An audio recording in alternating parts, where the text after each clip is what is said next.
पोटामधला particularly मोठ्या आतड्यांचा cancer, मोठ्या आतडी किंवा मलाशयाचा कॅन्सर, ह्याला आपण कोलोरेक्टल कॅन्सर म्हणतो. कोलोरेक्टल कॅन्सरच्या स्टेज 4 मध्ये सुद्धा नॉर्मल लाईफ जगता येऊ शकतं. हे एक असा कॅन्सर आहे जितक्या लवकर डायग्नोस होतं तितकं चांगले रिझल्ट वाटतात.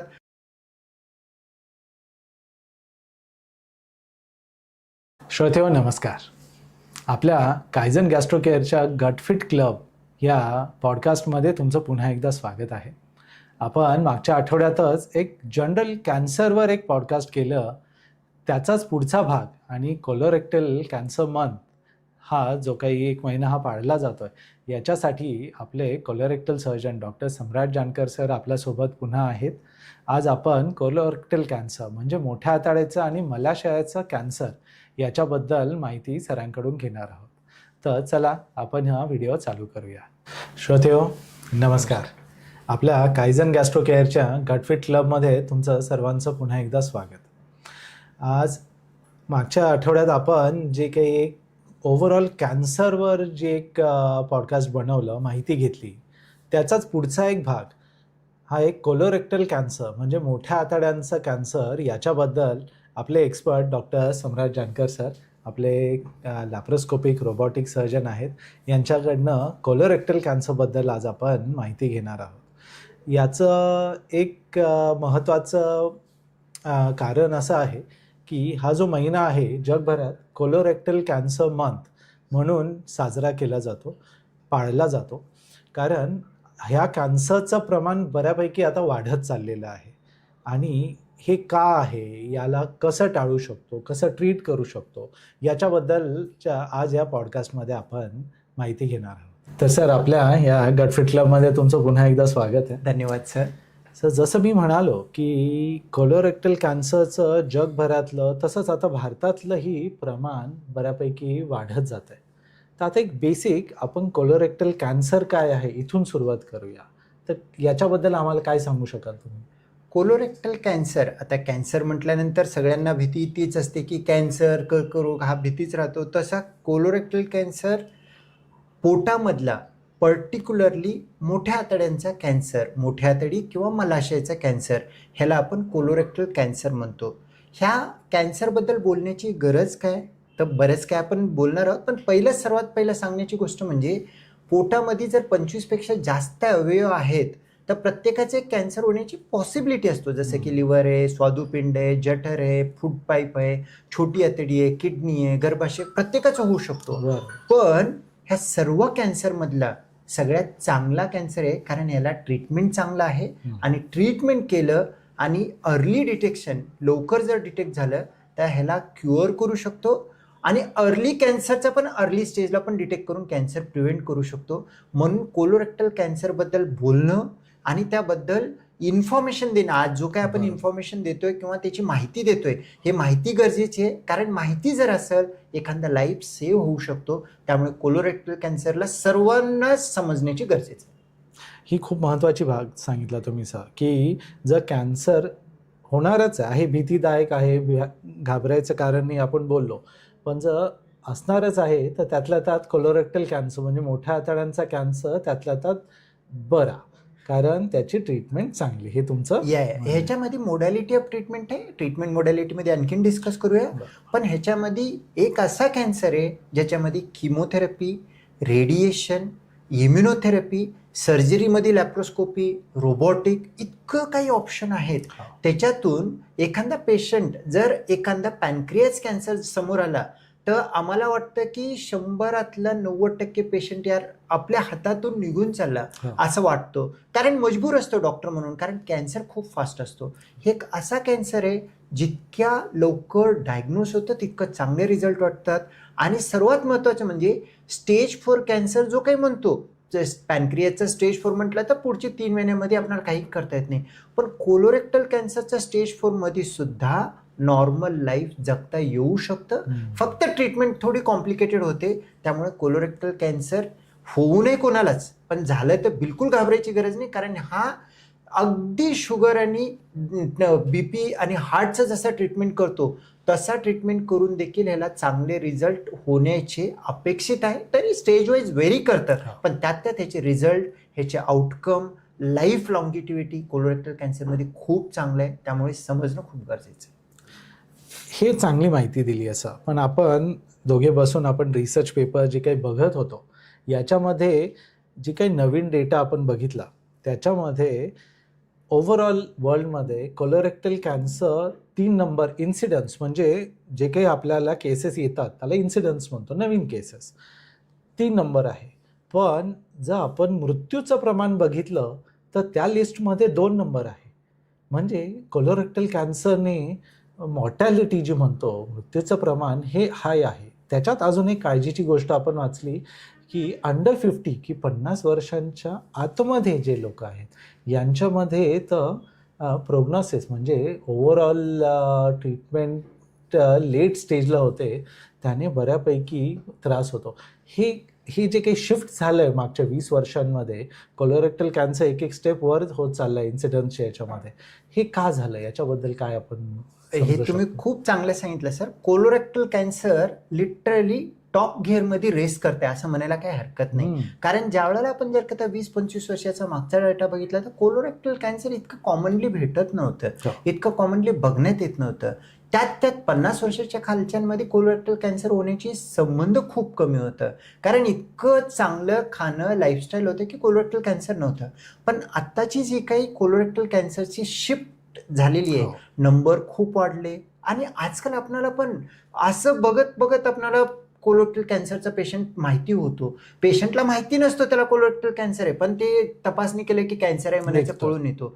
हे जो काही नंबर वाढण्याचे कारण आहेत ह्याचं सर्वात महत्त्वाचं कारण म्हणजे आपली लाईफस्टाईल, आपली दैनंदिन खानपीन बदललेलं आहे. कारण आपल्या खाण्यामध्ये फॅट कंटेंट जास्त आहे, कार्बोहायड्रेट जास्त आहे, आणि खाणं बाहेरचं जो काही वेस्टर्न काइंड ऑफ लाईफस्टाईलचा असतो तो खाणं जास्त आहे. त्यामध्ये स्मोक मीट वगैरे म्हणतो तो प्रकार खाण्यामध्ये जास्त आला तरी तो कोलॉनला कॅन्सर होण्यासाठी कारणीभूत होतो. त्याच्या व्यतिरिक्त एक महत्त्वाची गोष्ट म्हणजे लठ्ठपणा कोलोरेक्टल कॅन्सर, तसं बॉडीमध्ये भरपूर ठिकाणी कॅन्सर करू शकतो लठ्ठपणा असल्यामुळे, पण लठ्ठपणामुळे त्या शरीरामध्ये कोलोरेक्टल कॅन्सर होण्याची शक्यता जास्त असतो.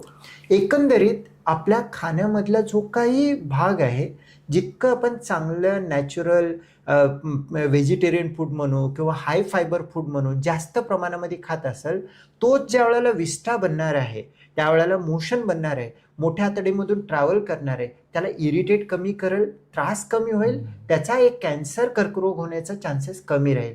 पण एखाद्याला खाण्यापिण्यामध्ये फास्ट फूडच आवडतं, जंक फूडच आवडतं, लाईफस्टाईल प्रॉपर नाही, झोपीचं सायकल प्रॉपर नाही, आणि त्याच्या व्यतिरिक्त स्मोकिंग अँड अल्कोहोल ऑल्सो याच्यामध्ये वाढवतात, फिजिकल एक्सर्शन कमी आहे, ओबेसिटी आहे, त्या पेशंटमध्ये आतड्यांपर्यंत ज्या वेळेला विष्ठा बनण्याचं प्रमाण येतो त्यावेळेला वेस्ट जो असतो तो वेस्ट सुद्धा टॉक्सिकच असतं, आणि तो पुढे जाऊन कॅन्सर होण्यासाठी त्याला कारणीभूत ठरू शकतो. बरोबर. सो हे सगळे आपले मॉडर्न लाईफस्टाईल परत आपण येतोच आहोत, त्याच्यावरच येतोय श्रोत्यांनो, की मॉडर्न लाईफस्टाईलमध्ये जे काही आपल्या डाएट लाईफस्टाईलमध्ये बदल झालेत त्यामुळे हे प्रमाण वाढत चाललेलं आहे. तर ऑब्व्हियसली काळजी वाटणार की आता प्रमाण वाढत चाललं आहे, यंग लोकांमध्ये वाढत चाललं आहे. तर याची लक्षणं काय आहेत की आता कॅन्सर याचे पटकन जे निदान होण्यासाठी डॉक्टरकडे जावं, चेकअप करावं, याचे काही लक्षणं आहेत का की ज्याने आमच्या श्रोत्यांनी जरा थोडंसं लक्ष ठेवायला पाहिजे? प्रॉब्लेम असं आहे सर, कोलोरेक्टल कॅन्सरचे अर्ली ज्या वेळेला डायग्नोज करायचे त्यावेळेला त्या पेशंटला, त्या व्यक्तीला लक्षणं काहीच नसतात. कॅन्सरची कळी पोटामध्ये सुरुवात झालेली आहे पण कोणतंही लक्षणं दिसत नाही, त्याला अर्ली स्टेज म्हणतो. म्हणूनच तर सांगतो की स्क्रीनिंग करायला पाहिजे म्हणायचं. त्याबद्दल आपण थोड्या वेळाच आपण बोलणारच आहोत स्क्रीनिंगच्या पार्टबद्दल. पण आता एखाद्याला ऑब्व्हियसली कॅन्सर जरी झाला तरी सुद्धा त्याला कन्फ्युजन म्हणजे गुंतून टाकतं कशामध्ये, की साधं पोट दुखणं किंवा पोटामध्ये गाठ असणं किंवा मोशनमध्ये हलकं रक्त येणं, किंवा एखाद्या व्यक्तीला असं असतो वय 70 आहे आणि 2 दिवस मोशन होत नाही, 1 दिवस मोशन पातळ होतं, 2 दिवस कडक होतं, म्हणजे अल्टर्ड बाउल हॅबिट होणं, हे असे काही लक्षण आहेत. ते असणं म्हणजे कॅन्सर आहे असं देखील नाही, पण ते मोठ्या आतडीचं कॅन्सर असण्याची शक्यता वाढवत आहेत. जसं की एक 4-5 गोष्टी आहेत, जर असतील आणि जर वय 40पेक्षा जास्त असेल, आपण काही दुसरं असेल म्हणण्यापेक्षा फर्स्ट त्याला प्रॉपर तपासणी करावं. ते गोष्टी म्हणजे एखाद्याला अॅनिमिया, हिमोग्लोबिन कमी होतो. बरेच पेशंट आहेत हिमोग्लोबिन कमी होतं म्हणून ब्लड ट्रान्सफ्युजन करणं, आयरन घेणं आणि आयरन टॅबलेट घेणं करतात. पण आयरन कमी होतं, हिमोग्लोबिन कमी होतंय, त्याला कारण नसेल, कदाचित आतड्यांमध्ये लिकिंग होत असेल, आतड्यांमध्ये रक्त लिकिंग होत असेल तर जठर आणि मोठी आतडी कारणीभूत असण्याची शक्यता जास्त आहे. त्यामुळे त्याला तपासणी गरजेचं आहे.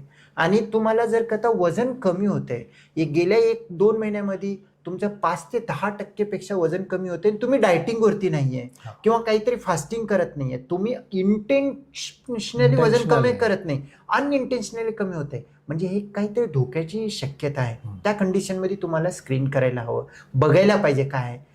तुम्हाला काही दिवस मोशन होतच नाही किंवा काही दिवस पातळ मोशन होते किंवा वयोवृद्धांमध्ये इतके दिवस काहीही कॉन्स्टिपेशन नाहीये, बद्धकोष्ठता नाहीये, सडनली 1 महिना झाला की मला खूपच बद्धकोष्ठता होतोय, तो बद्धकोष्ठता नसून ट्यूब ब्लॉक आहे. त्यामुळे विष्ठा बाहेर जात नाही, त्याला आपल्याला लक्ष देणं गरजेचं आहे. पोटामध्ये कुठेही गाठ वाटल्यासारखं वाटणं, असं काही असेल तरी एक लक्षण असण्याची शक्यता आहे. तर हे काही रेड फ्लॅग साईन, ह्याच्याबद्दल आपण बरोच वेळा बोललेलं आहे, हे काही रेड फ्लॅग साईन असतील तर कॅन्सर आहे असं नाही, कॅन्सरची शक्यता असू शकतो. त्या शक्यतेला आपण घरी बसणं, काहीतरी गोळ्या घेणं हे चुकतं. आणि एक सर्वात महत्त्वाचं आपल्या भारतीयांमधलं चुकतं काय, प्रत्येक रक्त मोशनमध्ये आलं तर तो पाईल्स आणि पाईल्स आणि कोंब, आणि त्या कोंबाला ट्रीटमेंट करण्याला 10 डॉक्टरांना भेटून तिथून मग जेव्हापर्यंत येतात तो वेळेस लेट झालेला असतो. आता एकदम जवळचे माझे रिलेटिव्हच आहेत, ते आत्ता दाखवायला आले, गेले वर्ष दिवस काही गोष्टींसाठी पाईल्स आहे, ब्लिडिंग होते म्हणून कोणी एक अनक्वालिफाईड पर्सनला दाखवत आहेत आणि त्याच्या जवळच ट्रीटमेंट गेले 1 वर्ष दिवस चालू आहे. तर वर्षानंतर ज्या वेळेला त्यांना वाटलं की कमी होत नाही आणि त्याच्यामध्ये त्यांना ब्लिडिंग झालं म्हणून ब्लड सुद्धा ट्रान्सफ्युजन केलं, पण तिथं डायग्नोसिस नाही झालं.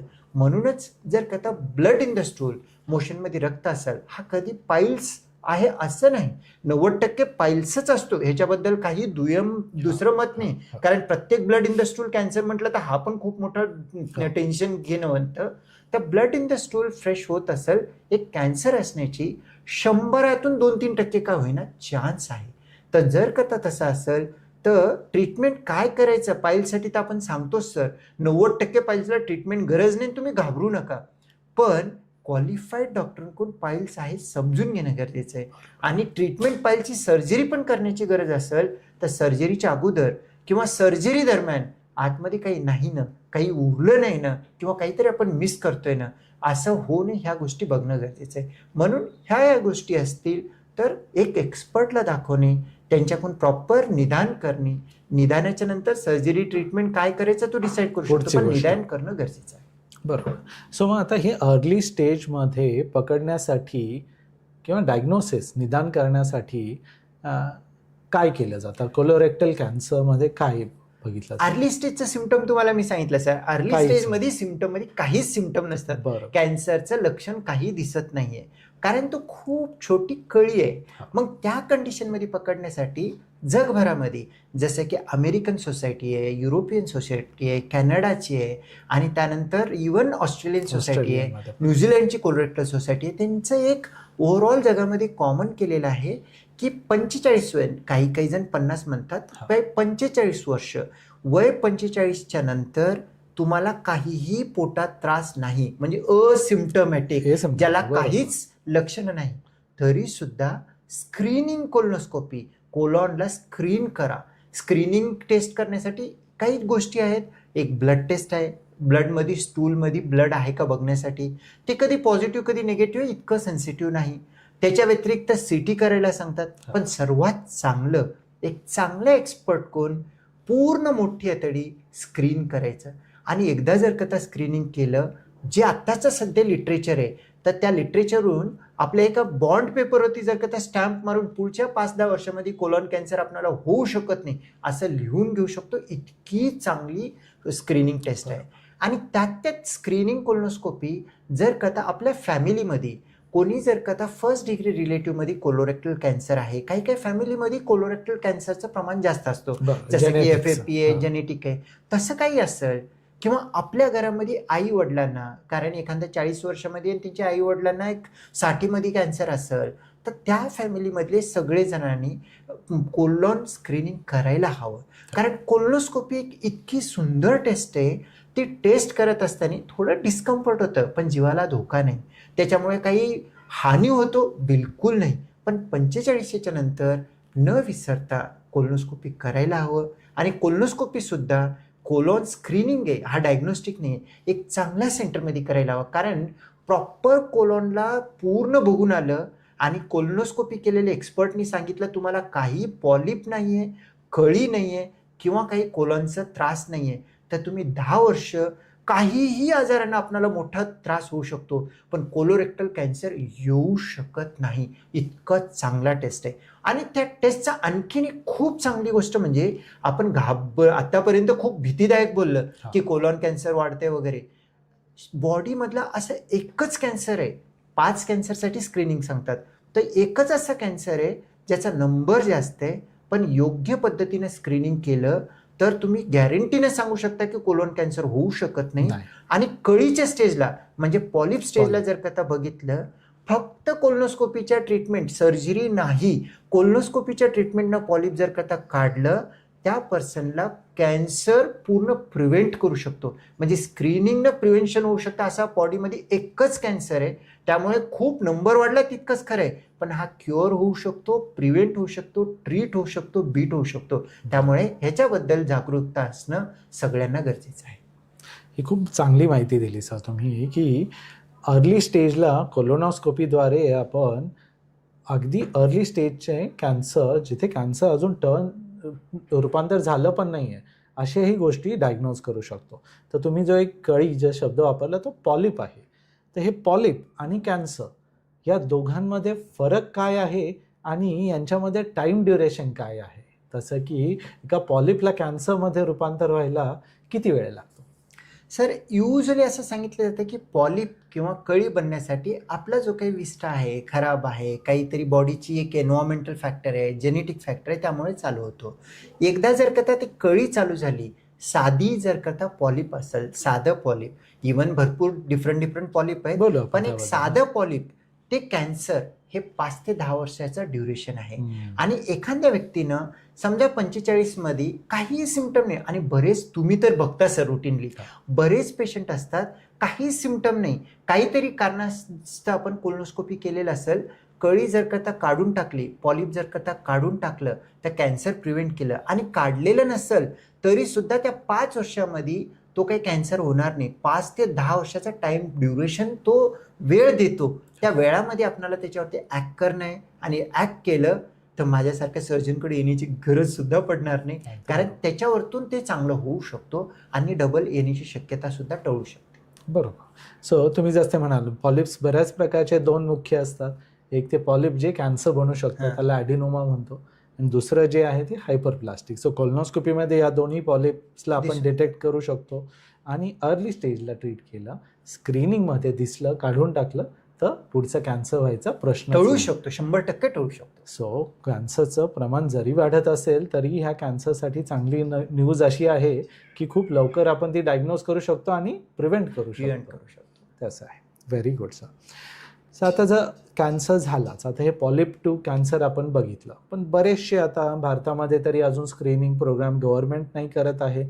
कोणी एक असं फॉर्मल कुठल्या ऑर्गनायझेशनने अजून स्क्रीनिंग रेकमेंड नाही केलेली. व्हायला हवी, हे पुढच्या काही काळात होईलही. पण त्यामुळे काय होतं आहे की कॅन्सर ह्या स्टेजला पेशंट्स आपल्याकडे येतात. कॅन्सरचेही वेगवेगळे स्टेजेस आहेत. हा पहिला प्रश्न मी तुम्हाला विचारणारच आहे. तर कॅन्सर डिटेक्ट होणं, याला कोलोनोस्कोपीने बायोप्सी, CT स्कॅनवर दिसणं, याच्यात स्टेजिंगचा हा जो काही प्रकार आहे, म्हणजे कसं स्टेजिंग केलं जातं? सर, तुम्ही जो पहिला एक मुद्दा मांडला त्याबद्दल आपण थोडं बोलूया, नंतर मग स्टेजिंगकडे जाऊया. सर गव्हर्नमेंटकडे करण्यासाठी ॲट प्रेझेंट जर का ते US गव्हर्नमेंट म्हटलं किंवा युरोप म्हटलं, ऑस्ट्रेलिया म्हटलं, त्यांच्याकडं माल न्यूट्रिशन बाकीचे जे काही प्रॉब्लेम आहेत तो प्रॉब्लेम हेल्थ रिलेटेड कमी आहे. आणि corpus amount of money health insurance किंवा हेल्थच्या त्या डिडक्शनमधून भरपूर गव्हर्नमेंटकडे स्पेंडिंग रेडी आहे.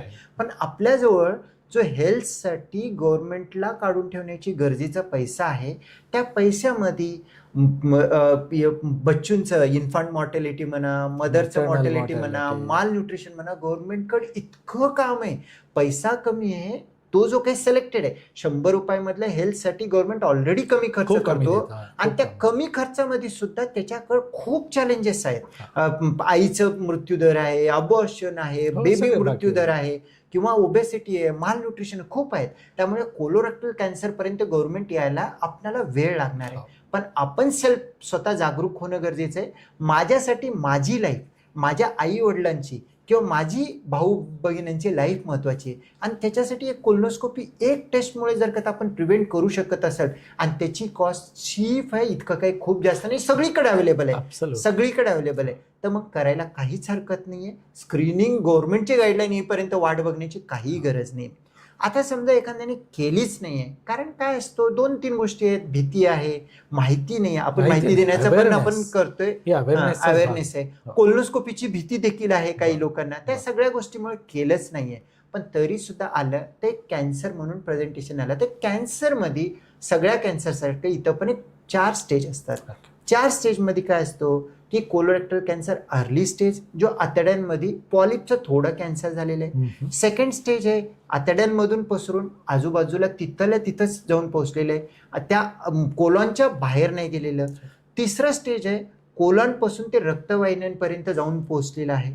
चौथी स्टेज आहे तो पूर्ण त्या एरियाला सोडून, म्हणजे एखाद्याचं घर पुण्यामध्ये आहे आणि तो पुणा सोडून जाऊन मुंबईमध्ये जाऊन बसलेलं आहे, तसं आतडींमधून जाऊन लिव्हरमध्ये, लंगमध्ये, बोनमध्ये, ब्रेनमध्ये, दुसऱ्या ऑर्गनमध्ये जाऊन बसलेलं आहे, त्याला आपण चौथी स्टेज म्हणतो. बरं. सो आता ह्या कॅन्सरची ट्रीटमेंट त्याच्यावर येऊया आता आपण, की ह्या स्टेजेसनुसार बदलते का? Definitely sir. कसं आहे सर, स्टेजेसनुसार पेशंटचा ट्रीटमेंट बदलतो, स्टेजेसनुसार प्रोग्नोसिस बदलतो, स्टेजेसनुसार मोडॅलिटी ऑफ ट्रीटमेंट बदलतो. फॉर एक्झाम्पल, एखादा पेशंट स्टेज 4मध्ये आला, कोलोरेक्टल कॅन्सर स्टेज 4मध्ये देखील ट्रीटमेंट ऑप्शन आहेत, सगळं काही करू शकतो. पण तरी सुद्धा स्टेज 4 क्युरेटिव्ह ट्रीटमेंट म्हणून आपण करणं कमी विचार करतो. पॅलेटिव्ह म्हणजे लाईफ एक्सपांड करणं, क्वालिटी ऑफ लाईफ चांगलं ठेवणं, ह्याच्याबद्दल विचार करतो. तोच जर का स्टेज 1मध्ये आला तर त्याच्यामध्ये क्युअर होण्याचे चान्सेस जास्त आहे, कारण लिमिटेड काढल्यानंतर पुढे किमोथेरपी, रेडिएशन काही लागत नाही, पेशंट पूर्ण चांगलं होऊ शकतो. स्टेज 2, स्टेज 3मध्ये आला, डिपेंडिंग अपॉन द कोणता कॅन्सर आहे, आतड्यांचा कॅन्सर आहे का मलाशयाचा कॅन्सर आहे, मलाशयामध्ये खाली आहे का वरती आहे, आणखीन काय इन्व्हॉल्वमेंट आहे, आजूबाजूच्या ऑर्गनला जाऊन चिपकलेला आहे का, सर्जिकल डिफिकल्टी किती आहे, बरेच काही फॅक्टर आहेत. त्यावरून त्याला रेडिएशन द्यायचं का किमोथेरपी द्यायचं का सर्जरी करायचं का त्याला इम्युनोथेरपी द्यायचं, हे बरंच काही आपण विचार करू शकतो. बरोबर. म्हणजे मोठा डिफरन्स आहे. स्टेज 1मध्ये क्युरेटिव्ह म्हणजे ट्रीटमेंट, ती सर्जरी झाली तर पूर्ण कॅन्सर बरा झाला असं म्हणू शकतो. ते स्टेज 4 जिथे फक्त आपण थोडं आयुष्य वाढवण्याची ट्रीटमेंट देतोय, इथपर्यंत हा डिफरन्स आहे. म्हणून ते अर्ली डायग्नोसिस हा महत्त्वाचा भाग इथे. Definitely sir, definitely plays a major role. बरोबर. तर आता याच्यामध्ये स्टेज 1मध्ये आपण क्युरेटिव्ह जे काही ट्रीटमेंट म्हणतोय सर, याच्यामध्ये सर्जरी ही टॉप प्रायोरिटी आहे, कारण कुठलाही कॅन्सर, ब्लड कॅन्सर सोडो, पण कुठल्याही कॅन्सरमध्ये सर्जिकली जर कॅन्सर काढू शकतोय तर हे सगळ्यात चांगली ट्रीटमेंट म्हणाली. काय ट्रीटमेंट ऑप्शन्स आहेत आपल्याला? तर तुम्ही मला म्हणजे रेक्टम म्हणाला, तर रेक्टमचे सर्जरीज वेगळे आहेत का? कोलॉन म्हणजे राहिलेलं लार्ज इंटेस्टाईन जे आहे, मोठं आतडं, त्याचे सर्जरीज वेगळे आहेत का? ज्या वेळेला कोलोरेक्टल कॅन्सरचं सर्जरी आपण म्हणतो त्यावेळेला सर्जरीचे मोडॅलिटी वेगळे आहेत, प्रिन्सिपल सेमच असतो. ओपन सर्जरी आहे, रोबोटिक सर्जरी आहे, लॅप्रोस्कोपिक सर्जरी आहे. पण कोलोरेक्टल कॅन्सरमध्ये आत्ता सध्याच्या घडीला त्यात पर्टिक्युलरली रेक्टम, कारण रेक्टमची सर्जरी खूप क्लिष्ट असतात, कारण मोठी आहेत, मलाशय आहे, मलाशयाच्या मागच्या साईडला रक्ताचे नळी आहेत, रक्ताच्या वाहिन्या आहेत, लघवीची नळी येते, समोरच्या साईडला गर्भाची पिशवी येते, प्रोस्टेट येतं आणि इवन युरिनरी ब्लॅडर लघवीची पिशवी येतं. त्यामुळे तो एरिया खूप कॉम्पॅक्ट, त्यात Crowded हा आहे. क्राऊडेड एरिया, खूप कमी जागेमध्ये खूप सगळं बसलेलं आहे तिथं आणि प्रत्येकाचं काम वेगवेगळं आहे. हा. तर त्या एरियामध्ये ज्या वेळेला ऑपरेट करायला घेतो त्यावेळेला ओपनपेक्षा लॅप्रोस्कोपी बरं, लॅप्रोस्कोपीपेक्षा रोबोटिक बरं. खरोखरचं रोबोटिकचं खूप सर्वात चांगलं इम्पॅक्ट जो आहे रेक्टल सर्जरी आणि कोलोनच्या सर्जरीमध्ये आहे. कारण ह्यांच्यामध्ये रोबोटिक जो करतो त्याचा जो मॅग्निफिकेशन आहे, म्हणजे एक छोटीशी अणू 10 ते 20 पटीनं मोठं होऊन दिसतं आणि जो करण्याचा पेस आहे, सेफ्टी आहे, एक चांगल्या एक्सपर्टीमध्ये चांगल्या सेंटरमध्ये केलं तर रिझल्ट अतिशय सुंदर येऊ शकतात. आणि जर रोबोटिक पॉसिबल नसेल तर लॅप्रोस्कोपी करायला काही हरकत नाही. आणि जर लॅप्रोस्कोपी रोबोटिक आपल्या जवळ आसपास अवेलेबल नसेल आणि आपणाला जाऊन करण्याचं अफोर्डेबिलिटी नसेल, ओपन केलं तरी सुद्धा काही चुकीचं नाही. कारण जिथं जिथं रोबोटिक आणि लॅप्रोस्कोपी करू शकत नाही चालू केल्यानंतर फेल्युअर होते, तिथं ओपन करण्याची गरज पडण्याची पडू शक्यता राहतो. त्यामुळे कुठंही करा, पण एक तज्ज्ञ डॉक्टरांकडून करा, जी की अंकोसर्जन आहेत, GI अंकोसर्जन आहे, GI स्पेशलिस्ट आहे.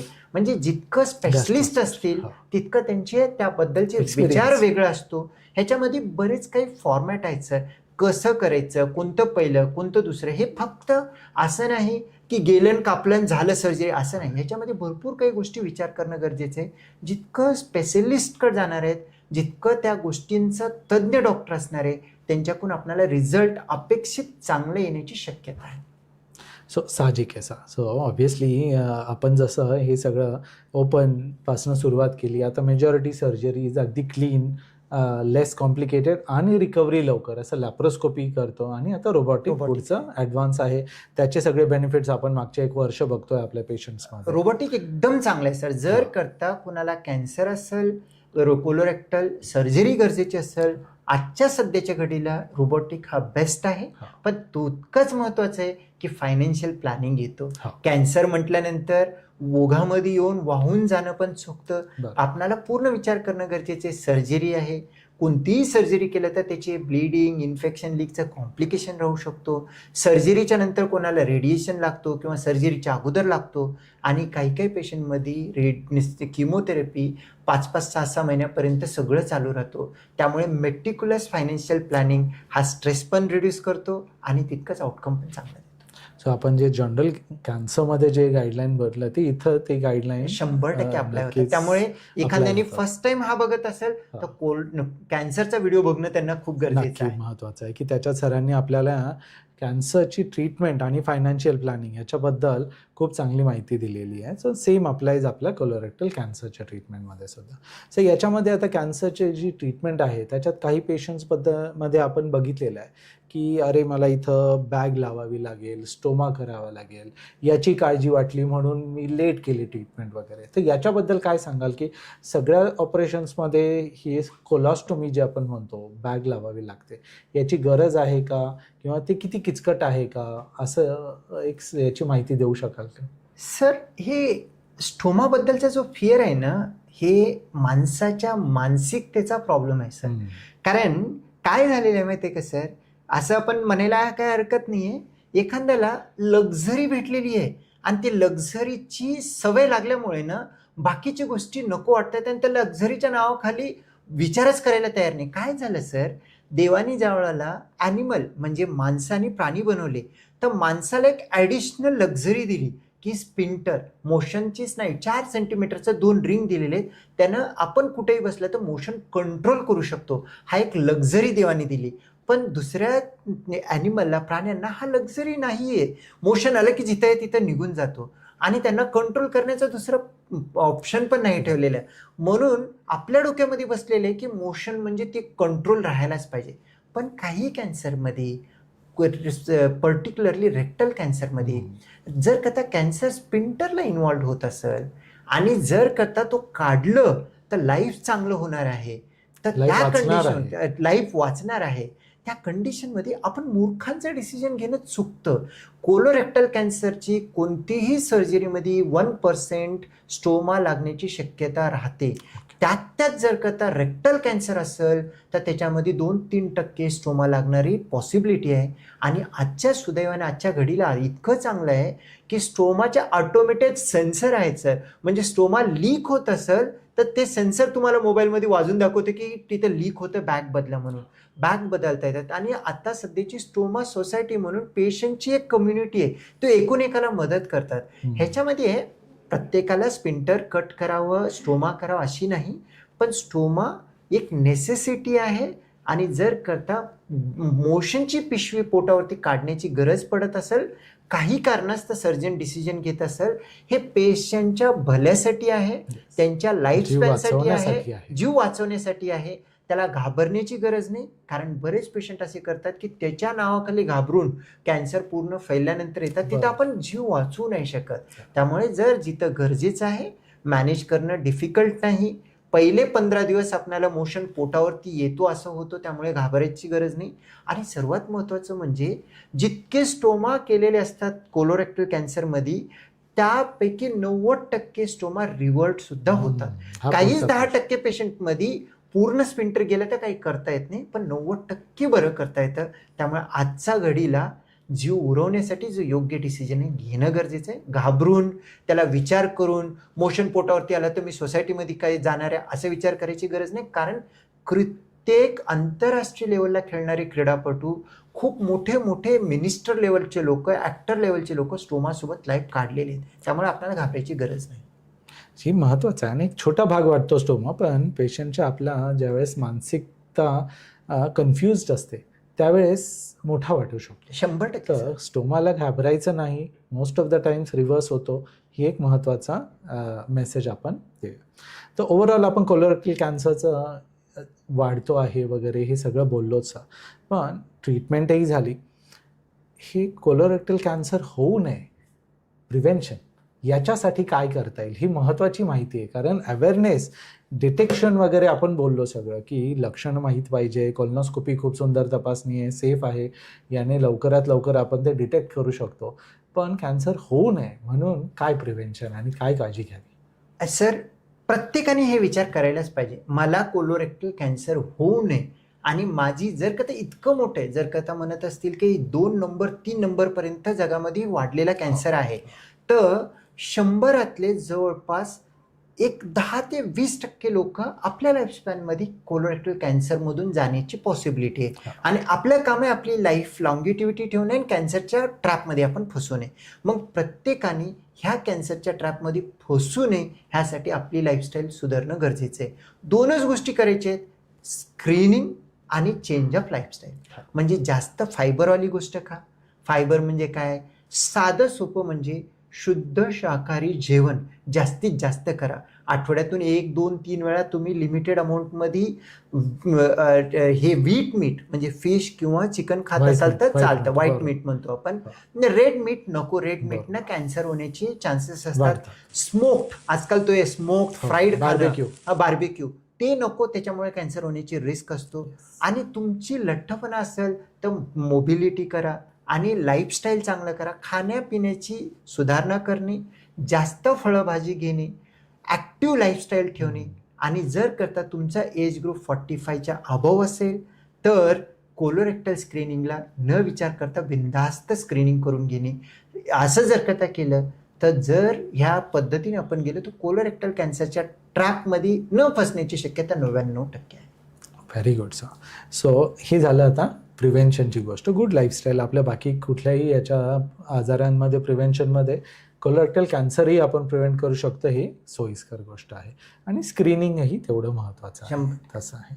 सो आता शेवटी आमच्या श्रोत्यांना इतकी चांगली माहिती दिली आहे, एक समराईज करून तुम्ही कोलोरेक्टल कॅन्सरबद्दल काय सांगू शकाल सर आम्हाला?